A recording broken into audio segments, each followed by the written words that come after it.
So one of the things that most of the ADHD high performers that I see being successful do is they create really deep intrinsic rewards for all of the work that they're doing. And it's rewards that they feel strongly about, not necessarily what are external or that come from other sources. It is something that is deeply held values that you have within yourself. For the person with ADHD, they're like, I don't know what my values are because I'm stuck in people pleasing. I'm just trying to make other people happy. You tell me I should serve people, but I'm always serving all the time, constantly seeking attention.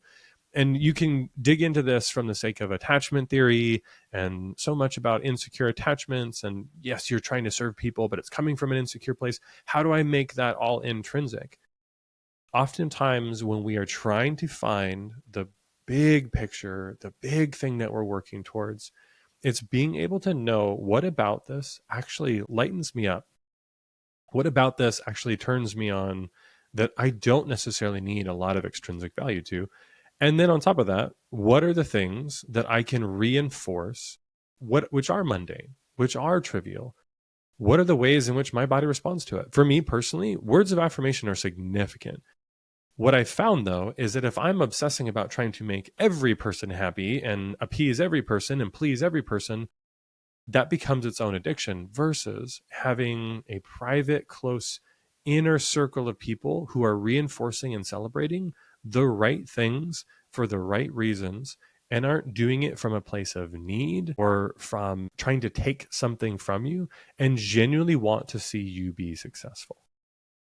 Finding and creating your inner three, that's what most people struggle with it with ADHD because they've masked for so long. They just feel like they're mirroring other people who are sitting across from them. What you can start to do is start to analyze what relationships and people that you sit with where your brain just feels so comforted and so aligned and such deep connection that you don't feel like you have to hide your ADHD experience. You don't have to completely lose part of yourself to be in company with them. I call this my brother sweater. So I find myself when I am deep in connection with somebody that I can put my brother sweater on. I'm not trying to compete with them. I'm not trying to have these weird pissing contests with them. I feel myself being able to be just more present because I am not obsessing about how to serve them, what they think about me, or if I do, be like, I can just communicate that. Hey, I'm just noticing I'm feeling a little anxious about something I said yesterday. I know this is probably irrational, but like, would love to just check in with you. How are you doing? How is this sitting with you? And the ability to have those types of vulnerable and honest conversations is something that comes very naturally. Building up that inner circle, building up the capacity for those close friendships. Those are things that we can continue to build and work on and develop. That is part of our reinforcement strategy for these tiny, small, little things.